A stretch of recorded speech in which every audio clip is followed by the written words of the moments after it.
ৰাতি হলে ধৰ্ম সভা আৰু দিন হলে মিছা কথা। ৰহমাতুল্লাহি ওয়া বাৰাকাতু। মোৰ অতি প্ৰিয় ধুবুৰীবাসী, মই এতিয়া আছো আপোনাৰ সাউথ সালমাৰা মাইনকাছাৰ ডিষ্ট্ৰিক্টত।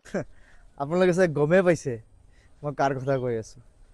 আমাৰ সকলোৰে সন্মানীয় বেৰিষ্টাৰ ইলিয়াছ হুছেইন আনচাৰী। মই কিয় কৈছো তেখেতে মিছা কথা কোৱা বুলি, কাৰণ তেখেতৰ ঘৰত মই কেইবাবাৰ গৈছো। তেখেতে ইণ্ডিয়াত অহাৰ পিছত লণ্ডনৰ পৰা, তাতে তেখেতৰ ঘৰৰ ওচৰে পাঁজৰে গছ গছনি ঘৰ বাৰী সকলোৱে মই নিজে চকুৰে দেখিছোঁ।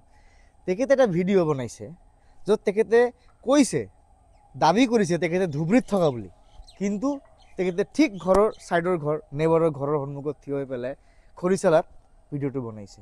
কিমান ডাঙৰ মিছা কথা, কেনেকৈ ক'ব পাৰে হে? এজন হাফিজ মানুহ তেখেতে, মোৰ বেয়া লাগিছে।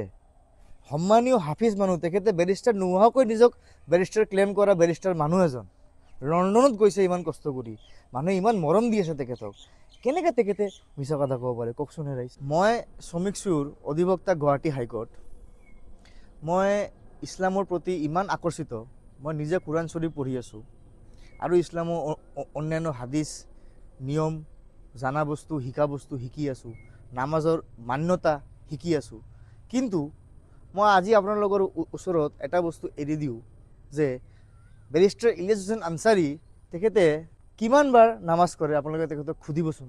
মই চিন্তিত হৈ পৰিছোঁ যে কোন বেইমান আৰু কোন ইমানদাৰ, কোনে কাৰো ধৰ্ম ধৰি ৰাখিব পৰা নাই। ৰাইজ তাক আপোনালোকে প্ৰশ্নটো কৰিব। বাকী কথাবোৰ আৰু কথা নেক্সট ভিডিঅ'ত ক'ম।